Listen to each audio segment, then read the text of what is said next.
Hello and welcome to Season 2, Episode 1 of the Writing Talk podcast. I'm the author Michael Campling, known to friends as Mikey. And this week, in a change from the old format, which is why we're calling it Season 2, I actually have a guest on the podcast. So today we have author Andrew Hastie, who has written across a couple of genres, and we have a fairly wide-ranging discussion with an overall theme of how do you develop your ideas and turn them into a great book. I think you'll enjoy it. So let's crack on with it. Okay, so good morning, Andy. The first guest on the Writing Talk podcast. First ever guest. Hi.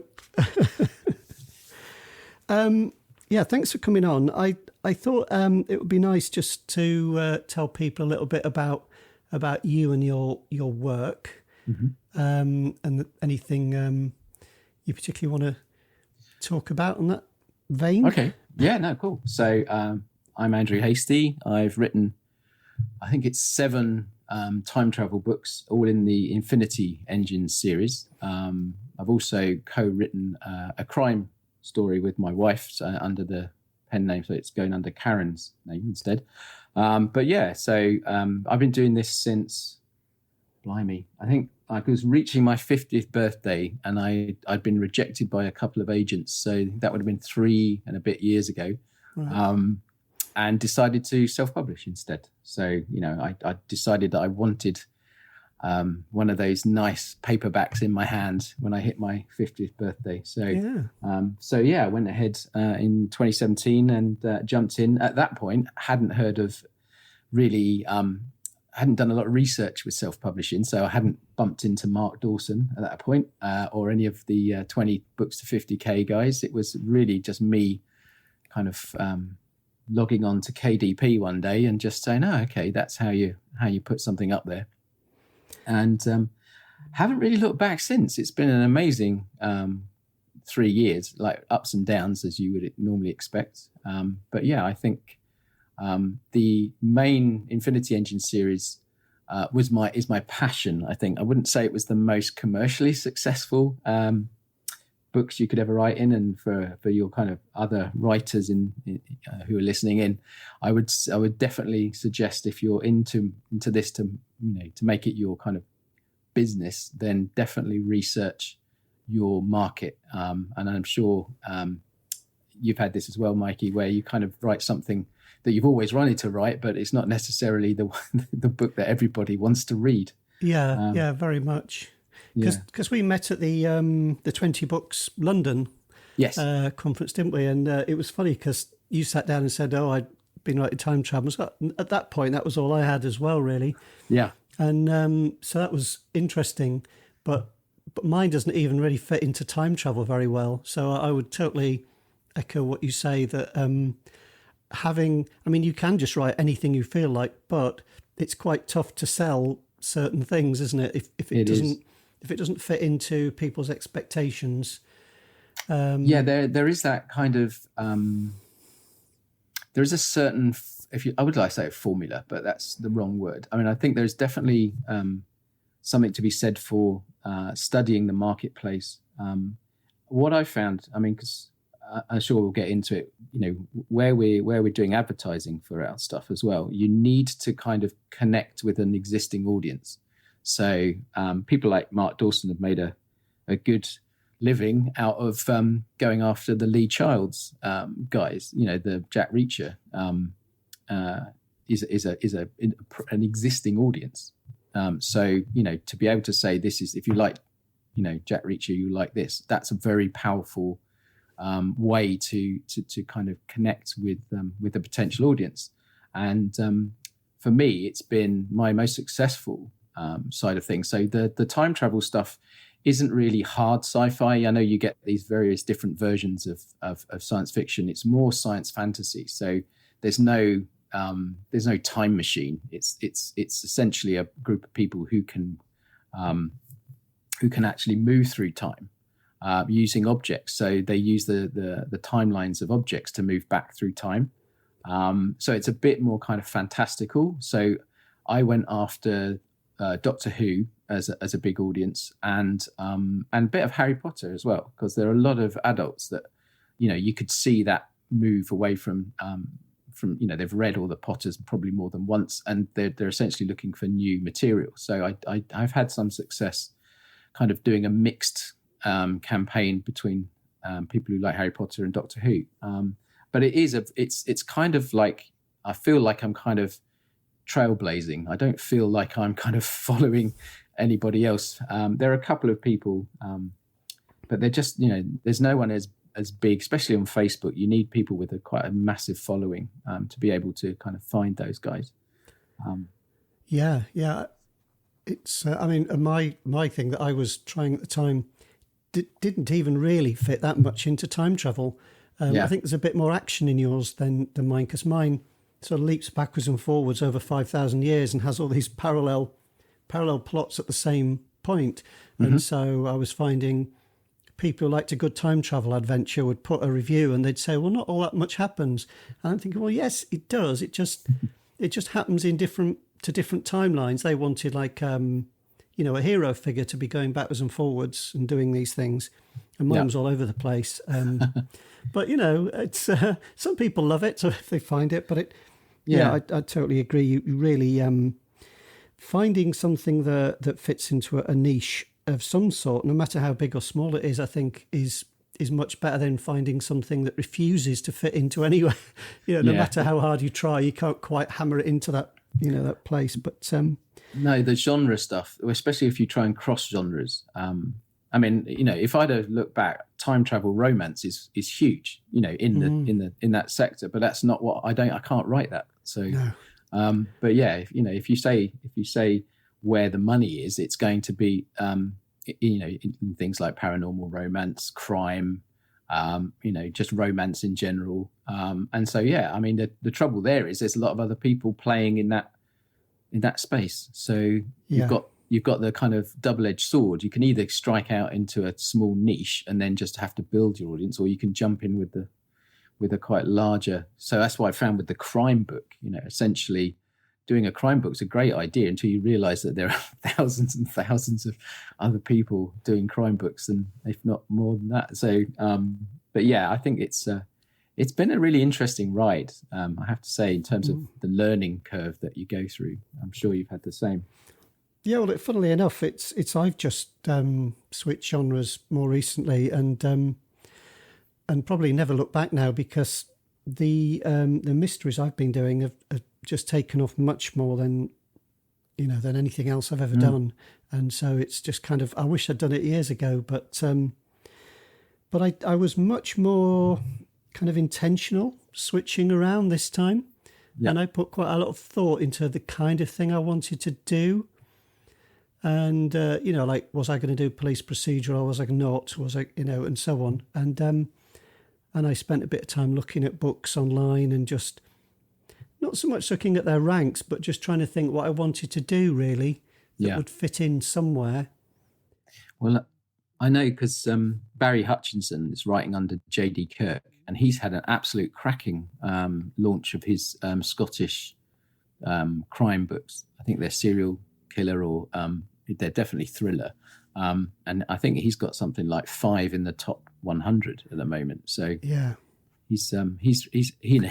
was writing those space comedies like Red Dwarf before he swapped into crime. Yeah, so, I tried that as well.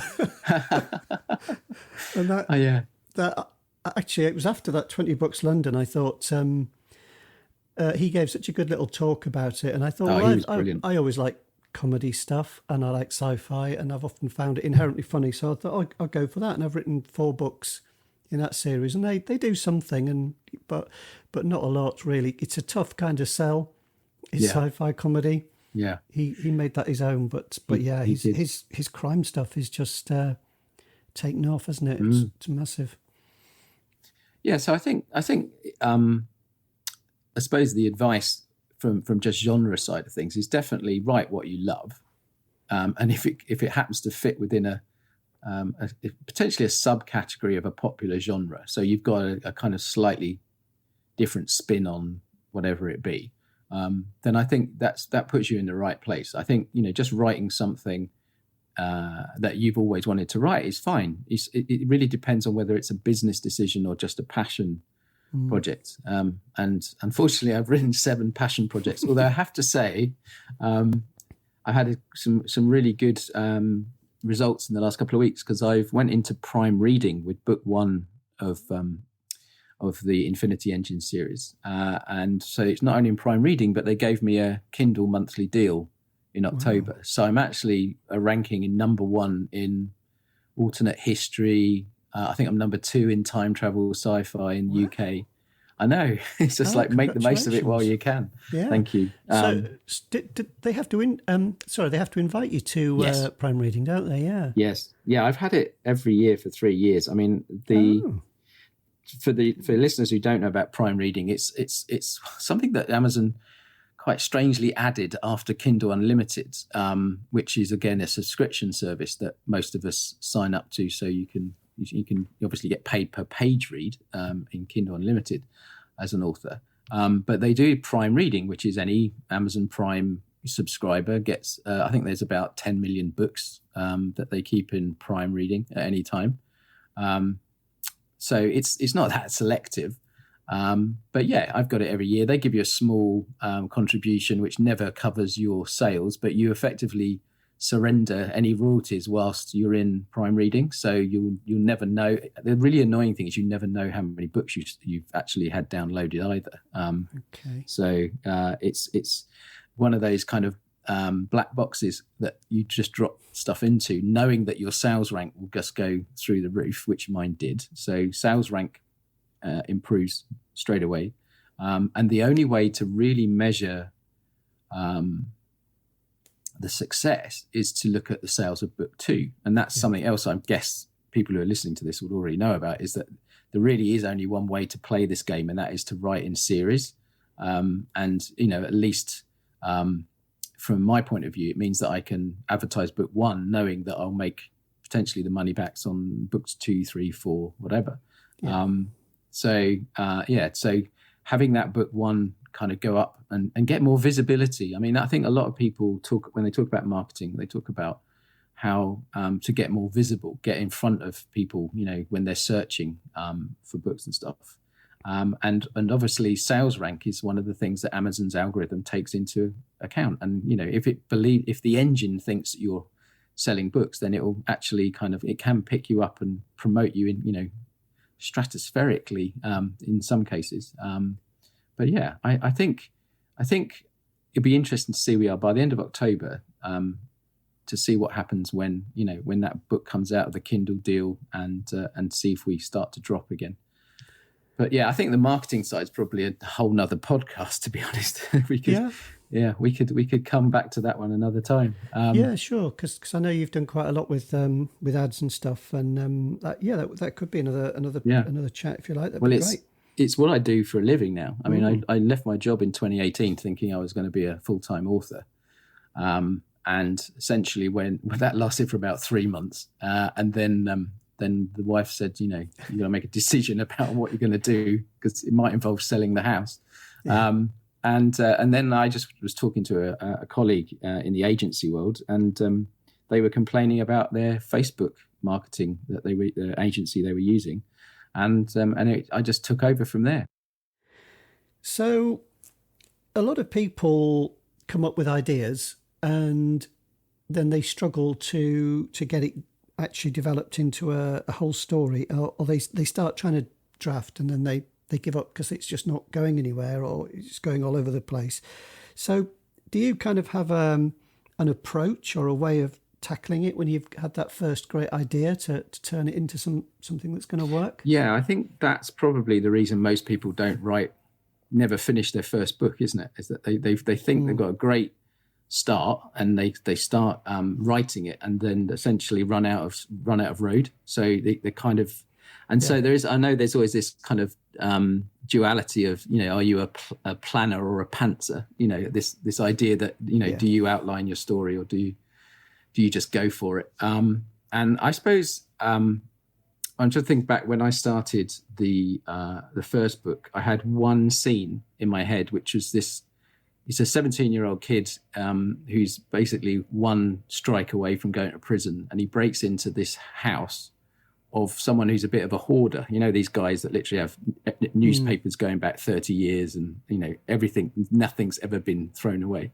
And I just had this vision of him breaking into this house and stealing, you know, there were lots of different mementos and kind of memorabilia, and he would steal something like a medal from World War II, and he would basically then get transported back there. And the theory was that every item in this house was like a bookmark to a place in time, and that's all I had at the start of the idea for Anachronist. And it took about 2 years, mainly because obviously I was working full time and I was generally just writing on the train. So essentially that 45-minute journey into Waterloo and back every day was my writing time. So I was lucky enough to have a friend who worked at Penguin as a story editor, and she explained to me about this concept of chapter planning. So in a sense, it doesn't matter what you use. I think in the first time around, I just used an Excel sheet, but essentially she gave me this task of literally 60 rows, 60 chapters, and a paragraph for each one. So all you had to do was write something along the lines of, you know, I don't know, 200 words per chapter. So it immediately gets over that issue of running out of road, because what you find, and I'm not sure if you do it this way, that you do dry up in places, and you know, so it makes you work that little bit harder. It allows you to deal with the things before you get into that kind of flow state of actually writing. What you've got is a structure. And with crime, for instance, sometimes it's easier to write the ending. Write the kind of the denouement, the kind of final scene, because as I found that everything, well, in the kind of way, I think Wilkie Collins once said, you know, you should always write a murder backwards. In essence, you know, work out who did what and why, and then kind of work back towards the beginning. With me, I tend to want to work. I want to work with, you know, a clear line through the whole thing. So one kind of really strong narrative to begin with, to get you from A to B to C. And it helps sometimes to work in that 3-act structure. So like a kind of, you know, there are lots of different theories about ways to structure a story. People talk about snowflake technique. Have you ever heard of that one? Where you kind of write the key things and then you go back and kind of fractally add things in between. But yeah, there's an overall kind of structure, and I think that can help, because, you know, even if it's just a beginning, middle, and an end, you know, or whatever way you want to kind of structure it, it gives you something to kind of work into. So whichever way works for you, basically. But there are people who still literally pick up a pen and start, you know, with chapter 1 and keep going till they get to the end. That tends to be more difficult, I think, from when you get to do the second draft. And that's the other thing I think most new writers don't really comprehend when they go into it is, you know, I don't know how many times you rewrite it, but my usual, I normally do 5 rewrites before I let anybody else near it. And that's because draft 1 is essentially what stays on track for a while. New ideas come along as you're working it up, and you want to add those in. And you know, so you've always got to leave a little room for some things to be sparked by it, and to take you in slightly other directions. But as long as you've got that central narrative, it tends to stay on track. Once draft 1's done, it really is all about the rewrites. And I think that's the thing that I learnt really early on, is that don't edit your first draft. Just write all the way through. Just stick with the plan. Never look back. Never go back and look at. I think Stephen King used to say this. You know, first draft is write with the door shut, and just don't even look back. Don't try. And I think that's where some people fall down, is they start reading what they've written and then they start kind of editing it there, you know, before they've moved on. They've got the whole first draft done. So I prefer to write the first draft, however, you know, crazy it is, wherever it's gone, just get it down on paper. And it normally rocks in at about 50,000, 60,000 words. And then you go back, and that's when I feel the real work begins, because you start to do that crafting and polishing and, and starting to make things kind of join up in a certain way that maybe they didn't the first time. And so by the time I get to the fifth draft, I'm literally just correcting grammar, basically, hopefully by that stage. Yeah, I do quite a lot of rewriting, and it's quite sort of an intensive thing for me, but I don't mind it. Like you say, it's part of it. I think you've got to embrace it and just get on with it, because you can't edit a blank page, as people like to say, and it's very true. But you got to. And I can't often. Sometimes I think, how on earth could I have made such a stupid mistake? I look at something, I think, what the hell was I thinking? That is literally impossible. The situation I've created. I've got people in the wrong place, or doing the wrong thing, or just some ridiculous thing at the wrong time of day or whatever, and just not noticed because I've been rolling and forward. I think that's really key, isn't it? That's where an editor can help, to be honest, is where you get that thing where I had one time where the guy already had two things, one in each hand, and then I said, and he picked something else up, and you just don't think of it at the time, but when you look back you go, so he's got three hands now, so how did that. So there's some really, it's kind of like directional stuff where you're just kind of just going, you need to put that guy in a different place, or, he hasn't got out of the car yet. It's that kind of really obvious stuff that, I always get my wife to read it after I'm kind of happy with it. Or you're never actually totally happy with it, are you? Let's face it. But and she does that. She goes, I can't understand how he got there. So please, especially with time travel. The kind of liberties you can take with time travel, it's really quite hard not to, because you're trying to stick to a set of rules you created for that world that you've put your reader in. And if you suddenly go, he can just jump out of that and be somewhere else, not only does you break the illusion, but it also is I just feel like it's cheating. So even though I'm writing in a completely fantastical world, I still try and stick to a bunch of rules, that I kind of created for my own. It's kind of a rod for your own back, really. Yeah. Time travel's tough because you've got people sitting at home reading it and thinking, why doesn't he just go back 5 minutes earlier and not do that thing? It's like some, Doctor Who's gone a bit crap, hasn't it? But I haven't watched it recently, but it did I kind of gave up. Yeah, I think the wheels fell off on Doctor Who after Matt Smith. Yeah. But that's probably going to cause some ructions as well. No, don't go there. It creates a lot of comments on my ads when I run things about, if you like classic Doctor Who, because you just get all these people saying, you hate the new Doctor Who, and everything else. So it's like, no, I just grew up with the old one. Sorry. Yeah. But I think that's the thing. I think the way they got around it in Doctor Who was the TARDIS was actually like constantly malfunctioning, so he couldn't accurately jump back 5 minutes even if he wanted to. So it was a good get out of jail for the writers to kind of say, well, we can't, it's not functioning properly. It's like you say, that you create these rules and then you wish you hadn't, basically. Yeah. I had an object that had to sort of go back in time, and the sort of the mental torment I had to go through to who had this damn thing when and what happened. And in the end, somebody 5,000 years ago sort of buried it. So it's good. Yeah. I thought that's got rid of that. I'm my biggest problem is that because I feature in alternate history, my top review on the UK store is a 2-star from someone who said I got Caesar wrong by 45 years. And I didn't want to point at 62 people have now found this helpful. So it's completely stuck at the top of my comments, my reviews.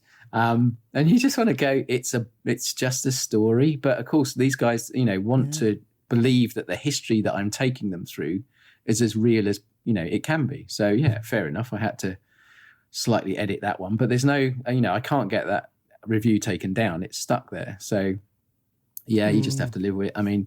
like I said, I used to worry about it because I thought it was affecting sales. But then I looked at Dawson's reviews, and there's definitely a few 1 stars in there, and he's making a fortune. So good for him. But yeah, I think you've got to be.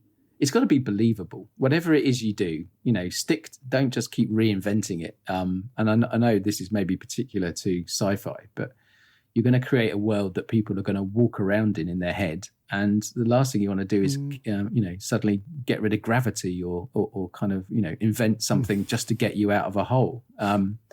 So yeah, that's why the edits are so good, because you can realize that if you need, someone to shoot a gun in the final scene, you need to put the gun in, in a couple of chapters back, or, that's that whole premise, isn't it? If you're going to show a gun, then you have to shoot it. So that's where the kind of rewriting comes into its own, because you make everything just a little bit tighter and get the pace. I mean, that's the other thing, is you want to keep the reader turning the pages. So you've got to work on your pace and your kind of overall story structure. Where your peaks and your troughs and your highs and your lows are. And I think that's where some kind of planning comes in as well, because if without it, you can sort of, if you get into a chapter or a scene where you're writing it and it doesn't really have a point, you kind of lose interest yourself, and it seems to drag, and you can think, well, what's the point of this? And of course, that's what readers are going to be thinking. And exactly. You've got to keep the story moving somehow. And I think, I tend to write quite short chapters. So like maybe 1,000 words, and that's like Patterson does this all the time. You basically end up with a 2 or 3 page chapter, and that they're written like scenes. Some people describe it like a scenes in a movie, because I write quite visually. So it does tend to make people read quite quickly, because there's lots of kind of pace in terms of, sometimes I just use the length of the chapter as a way to make it really kind of flow. But, everyone's got different ways of approaching it. It's just, if you want someone to have a fast read, then keep it, tight sentence-wise and see where you go.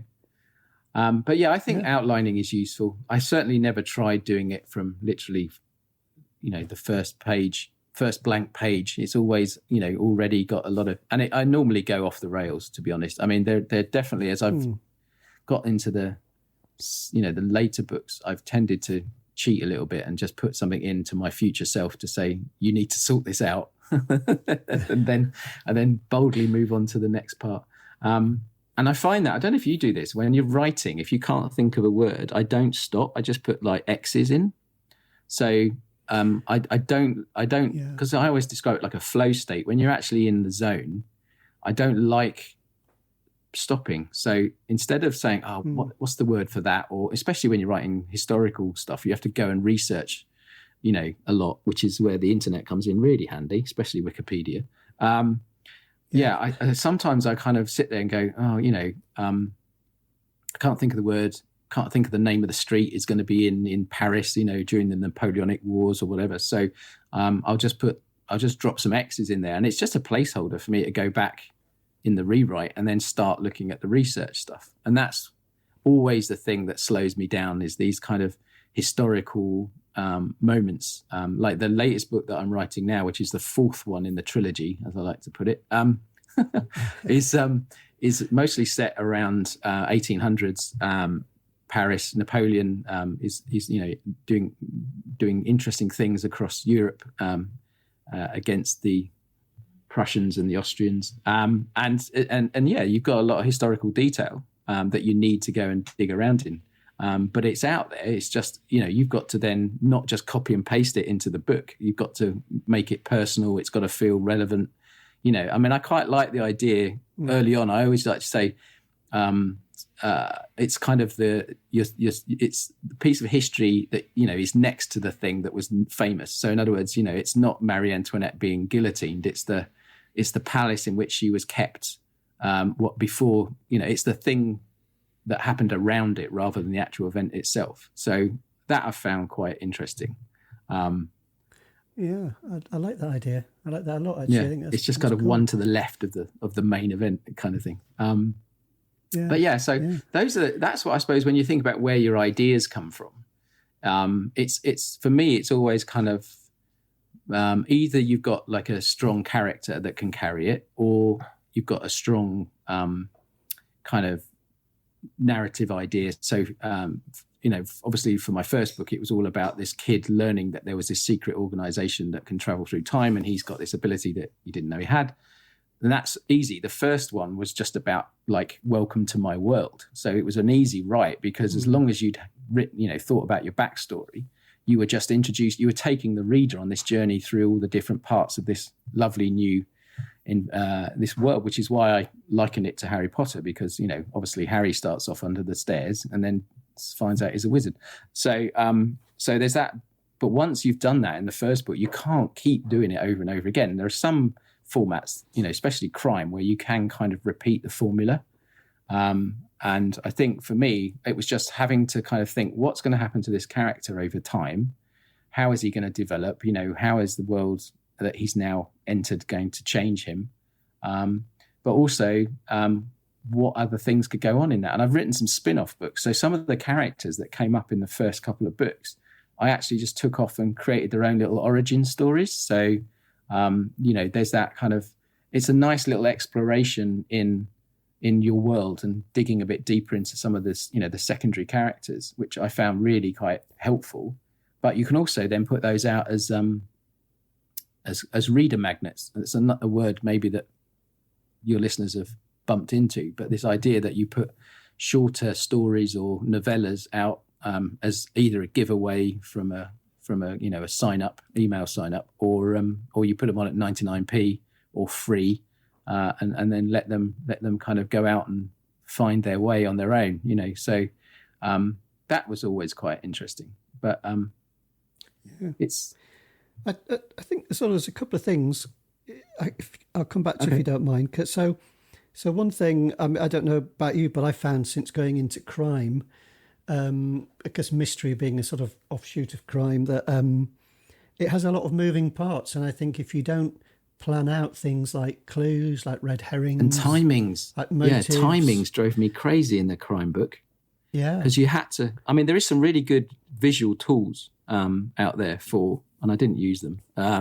But yeah, just like you do these things where, coppers don't work 7 days a week. So you've got this story, and then what do you do? What is she doing on a Saturday or a Sunday, or not, whatever days off shift she's on. So you have these kind of, you just want to get on with the story. And then of course you've got to remember that they actually don't work 24 hours, 7 days a week, unlike some of the cop shows you watched. But yeah. So I found timing really difficult. Like literally had to go back about 4 times and just go, okay, that's a Sunday now. So, now what are we going to do? Yeah. I ended up, I've sort of taken a leaf out of, I think Ian Rankin tends to do this in his Rebus books. Like you'll have you turn a page and it'll say Monday or whatever, and then you'll go through that. And then Tuesday, I date stamp it. Yeah. And that kind of keeps me on track a bit. And I ended up making just a timeline especially for one of them, where I was going down and writing times like to the minute of where somebody was, because I was just getting in such a muddle. And I had to kind of roughly work out the places are I used fictionalized places on the whole, because they're set in Devon, but there's a fictional village. But then I use real places, but I don't worry too much about the geography, or I make up pubs and cafes and things, and I just throw in little snippets of real things. There might be a statue or something that, in this case. And somebody had to get from A to B, and how could they do it at the time? And meanwhile, somebody else was murdering somebody, and and once you start getting CCTV and things like that, it's all got to it's all got to hang together. Well, I set the crime book's called As Above, So Below, and it's basically she's a detective sergeant in the city police, which is like the square mile in the centre of London. So that's got the most CCTV cameras in the entire kind of UK. So trying to set a murderer, who's leaving bodies in random places, was quite a challenge, because you had to deal with the fact that they were basically on every monitor, on every camera, like on the whole trip through, when they were chasing down the criminal. So but I think they're great. I think that's probably, we talk about back to ideas. I think one of the things that I like about the kind of, crime and the time travel stuff is I effectively normally paint myself into a corner. So I say, I'm going to put a body under the monument. So, basically this guy was set on fire and left there's a basement under the monument. I don't know if you know that, but Sir Christopher Wren and Boyle, it's a giant telescope. It's called a zenith telescope. So there's a basement where they used to study the stars up through the column of the monument. So I put the body in there, and of course there's so many cameras around the area, but nobody saw anybody get dropped off or whatever. So you kind of paint yourself into that locked room scenario, and then you've got to get yourself out of it. And I think that's probably what I do mostly, is I challenge myself by basically giving myself an impossible scenario to get out of. And it's certainly going to happen in the new time travel book. The first chapter's the main character being stabbed with a massive dagger. So, where do you go from there? So it's funny. I'm exactly the same. I kind of, because I kind of like challenges. I like solving problems. So I don't worry too much when I paint myself into a corner. If anything, it sort of gets my brain going, and then I'm thinking about it. Might be having a shower or something, and I'll that's how you fix that. And no, exactly. It keeps you interested, doesn't it? Having it does, because I think what you do is you get a better story out of it because you actually went outside of your comfort zone. And I think that's what especially crime readers love, is they love to be challenged, so that when you do get the reveal about how he got the body in under the monument, it's a wow moment. It's a real kind of I didn't see that coming, and those are the kind of little reveals that just keep them on their toes, and I think that's what they're looking for. I mean, a crime novel is a puzzle, isn't it, that you're asking the reader to try and solve before they get to the last page. So it's all about keeping them in suspense and keeping them kind of like guessing until unless you're like Agatha Christie and you just bring in somebody completely random at the end. Or it's everybody. So I mean, I quite like it. I mean, that's what I got from it. I mean, never written a crime. I don't even read crime. Karen's the crime lover. So It was really interesting collaboration. We just basically sat down and I said, let's work on the structure together, work out what the motives are, who dies, why, and just literally mind map it out on a massive bit of paper. And then I'll write the kind of, I suppose I kind of ghost wrote it with her just as the kind of creative director. So it was a nice project, and we're going to do another one. Hopefully once I've got this next time travel one out of the way. So that's fascinating. Yeah, I think I can see why people like crime. It does challenge hopefully most of them challenge you to try and work it out before you get to the end. Definitely. The other thing I was just going to come back to is when you were talking about your planning a few minutes ago, it sounded to me as though some of the things you were thinking about, a lot of people might lump into kind of theme, that idea of, characters development and things like that. And again, this is something people argue about. Some people say you must have your theme beforehand, and some people say no, it'll kind of emerge as I go. Are you? Where would you be on that spectrum? I think I'm more of a I think I like to have a definite direction of travel, so I know where it's going to go.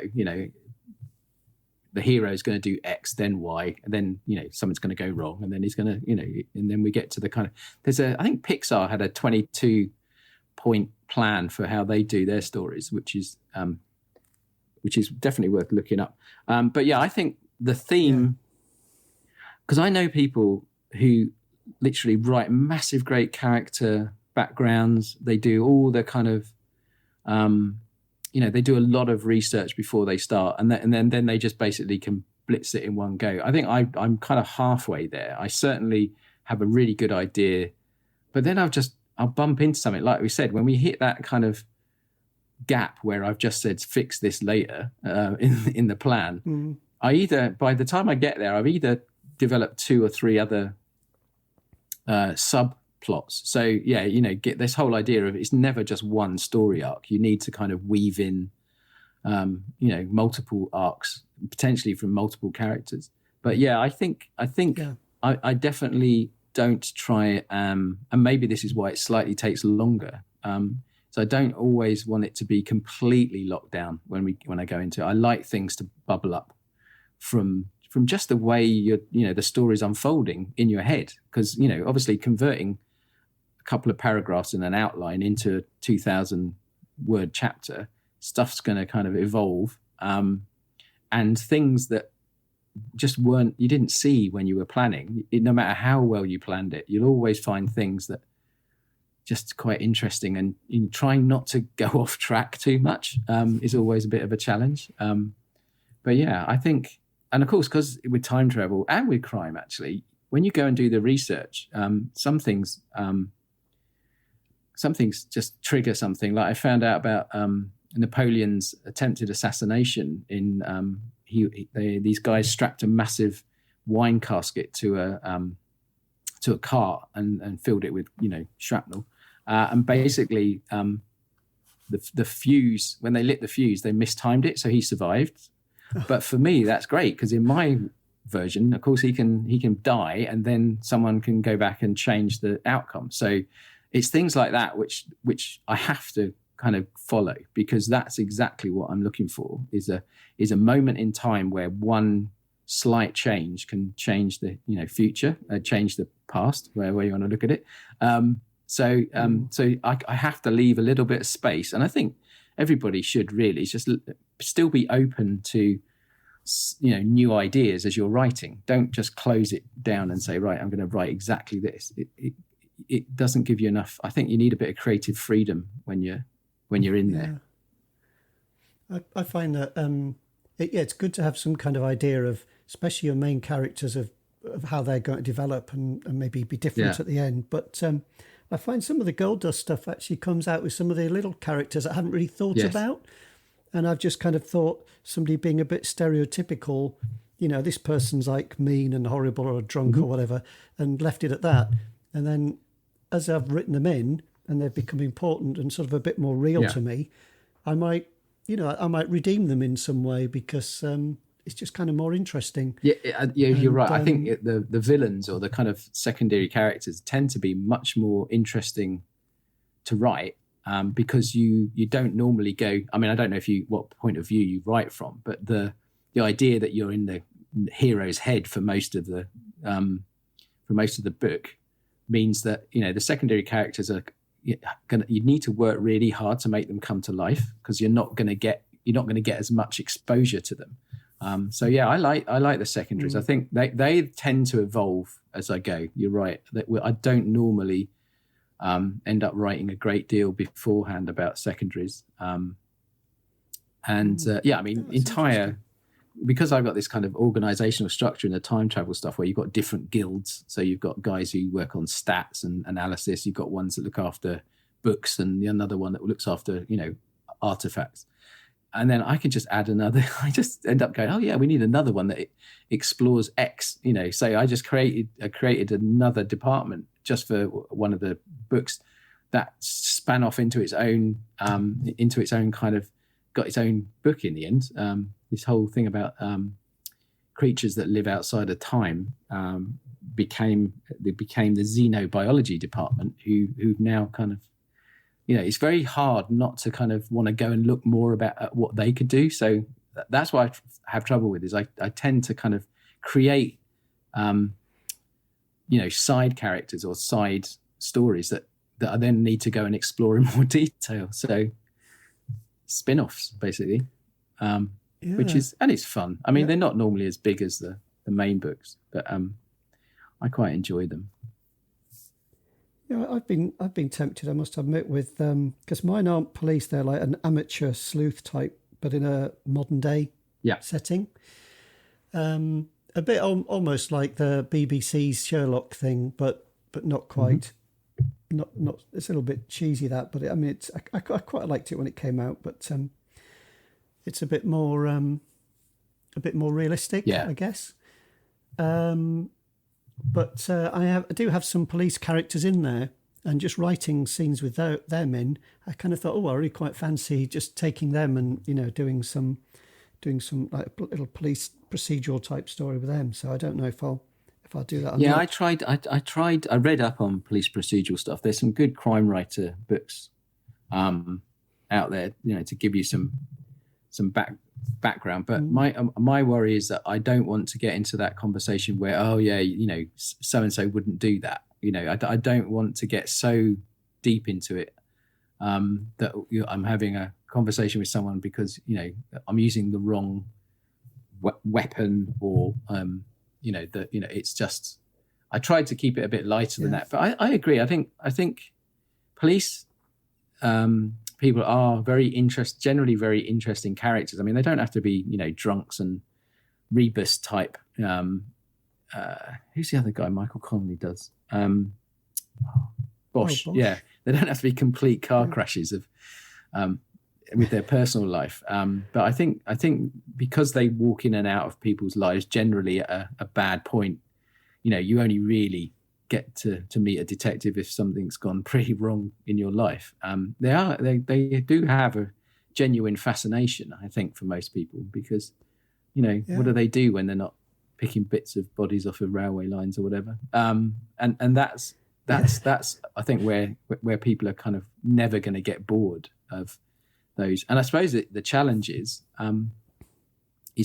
creating those believable characters.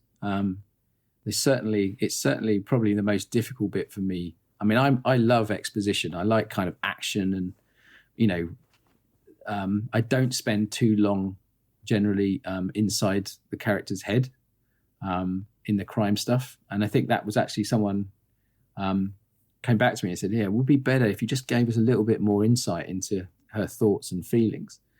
And I just thought, okay, so you know, that's good feedback. I just need to because it's a different style of writing to the time travel, and that's the other thing is I'm taking one hat off and then going into this other, you know, other kind of narrative and a different language, and obviously I don't have to worry about things like being so historically accurate with most of it. So yeah, it's interesting. I think people do like to get into the character, don't they?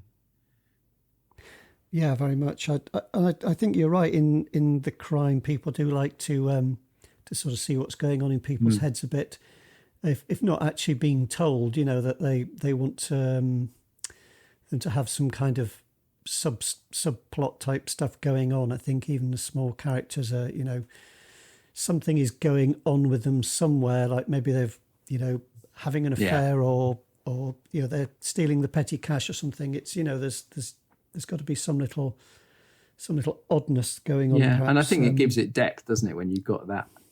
I mean, it's kind of like who said when you write characters, you got to start off with their skeletons. There was a podcast I think I listened to, and this lady was like, one of the best ways to start a character is to work out what they're hiding. What are their ghosts? You know, what is it that even with bad guys? I mean, I love villains. I think they're probably the most interesting ones to write. But yeah, what is it that's you know, behind the facade, as it were, that's you know, even if it's not the motivation for why they're killing or why they're joining the police, you've just got to look at the kind of the things that are waking them up at 3 o'clock in the morning, and then work around that.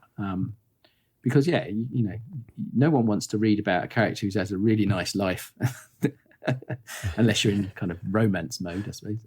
But yeah, it's got to have some jeopardy and some issues going on. One principle I like, I think it does have a fancy name, but I think John Cleese said that truly stupid people don't know that they're stupid. And it's just kind of like, yeah, I'd quite like this, you know, playing with a character that they may be lazy or incompetent or, you know, aggressive or whatever, but they don't know that. As far as they're concerned, they're an excellent police officer or whatever. You know, they don't see themselves for what they are. And that's, I kind of like to write like that as well, that a character... is unaware of their faults. Yeah. Yeah, they're just going on, and by their own lights, they're fine. Because we all we forgive ourselves a lot, don't we? We think, yeah, I'm fine. Basically, I'm I'm a decent person, but we all have these things that we fall down on. Like you say, the skeletons hiding. It might not even be aware, particularly that they're bottling something up. But I think it's just an interesting place to start. Wondering, are there any particular sort of little tips or techniques or tools that you use? I think like you do sprints. Exactly. That's probably a good. So we were talking about tools. And sprints. So really weirdly, so for 2 years, 2017 to 2019, I wrote every day on the train going in and out. It was 45 minutes either way, and it was a perfect sprint. So for me, I know there are guys like Chris Fox who say, a certain amount of words, but for me, 45 minutes with my attention span was just about long enough. So I'd literally get on the train and then suddenly I'd be at Waterloo, and it was a fantastic way to ignore what was obviously, a pretty normal commute. So when I left the job and wanted to go full time, I tried to sit down and write for hours because I thought, wow, I've got all day. I can write all day. And I found that I could only write for 45 minutes. So because of those 2 years, it's like I trained my brain to just work in 45-minute sprints. And I could do them like multiple versions of that. But it was, I find it easier to write in the morning. I find, especially, I think Dave Goffgren said the other day, don't open your email when you get up, just go straight into it, have your breakfast and just crack on. So, yeah, I think I'm definitely a morning writer. I can do like multiple sprints of about 45 minutes, generally broken up by cups of tea and bacon sandwiches. But yeah, there is that kind of, I get easily distracted by other things. And so I think sprints definitely works. I think the whole concept of write all the way through draft one without stopping, don't go back and look at your old edits. I mean, obviously, if you haven't written every day, you can go back and read the last chapter, but don't start editing it. Just keep going. So get through that. Multiple rewrites, definitely. I mean, I use Scrivener first for my first kind of initial 3 or 4 drafts. And then we've got that on the iPad as well. So it's really useful. In the old days, I used to give it to my wife on a Kindle and then she'd have to kind of read the notes back. But now we can go from... I write on a Mac, so I'll do 3 or 4 drafts, give it to her on the iPad, and she can then edit like on the fly, basically, give me that version back. Essentially, it then goes out to an editor. So, and that's Word. So everything goes back into Microsoft Word. He does the tracking stuff on the document. I get that back. And then from there, we go into Vellum. So my best find ever, I think, has to be Vellum. I don't know whether you've ever used it, but I'm not on a Mac, and I know there are ways of doing it. Oh, yeah, Mac in the cloud and stuff. But I haven't tried that. It's a shame they've never done one for Windows because, I mean, it's from a book preparation point of view, and I guess, like I say, this could be another podcast in itself. But getting everything ready for EPUB and print. It's literally minutes of work. So, Vellum just does everything. I might have to look into it because I have ways of doing it. I use there's a program called Juto, which is quite cheap, which is very good for ebooks.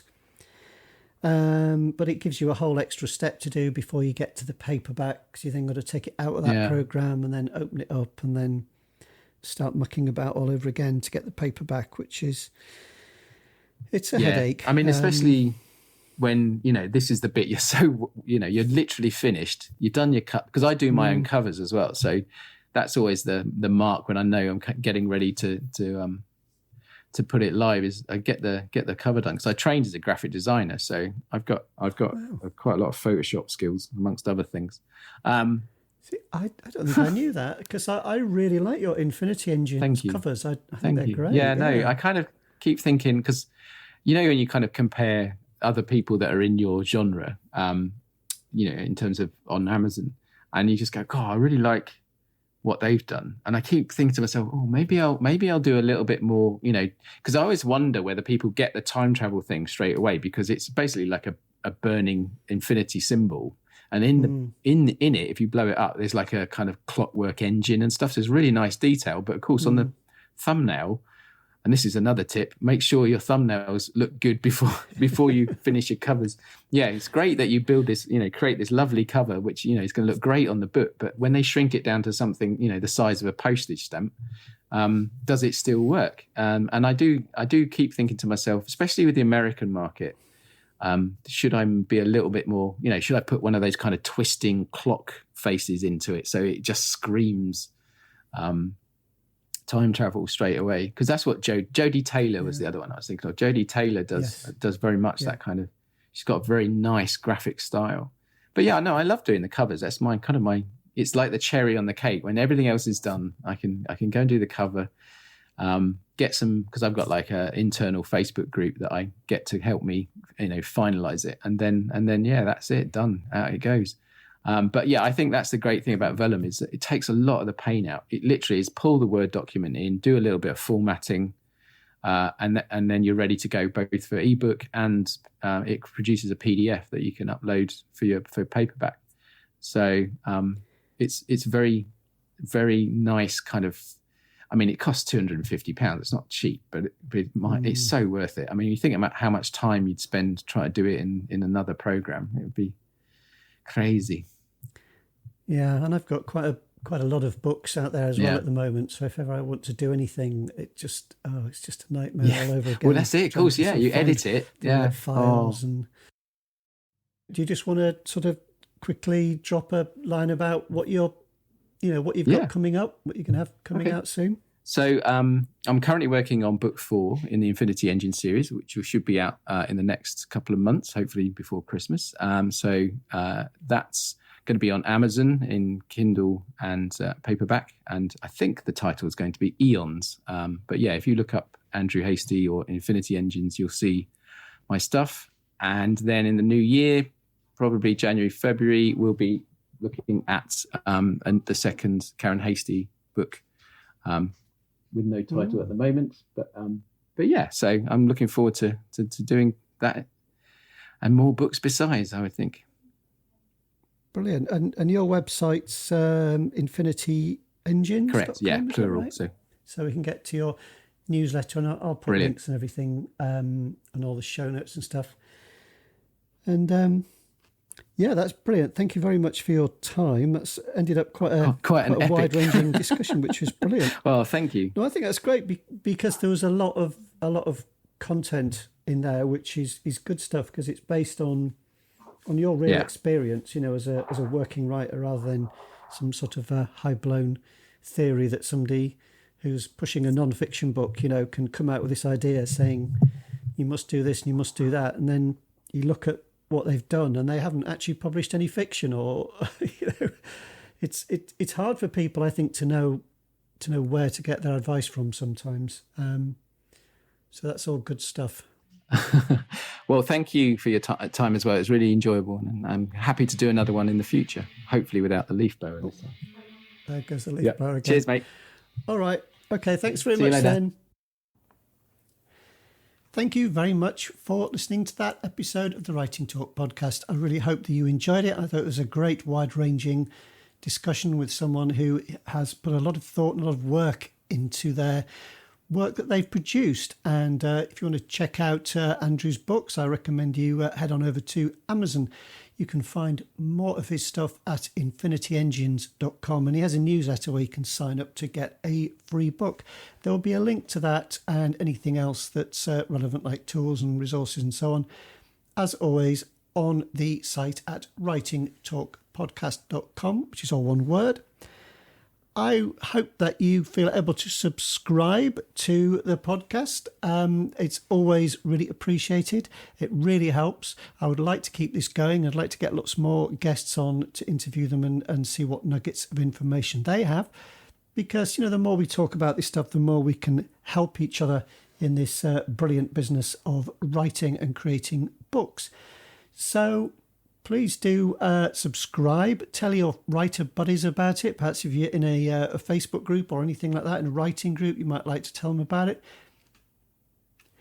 You can also get in touch with me over at the site. Please pop any comments over on there rather than anywhere else, because I'm much more likely to see them right on the site at writingtalkpodcast.com.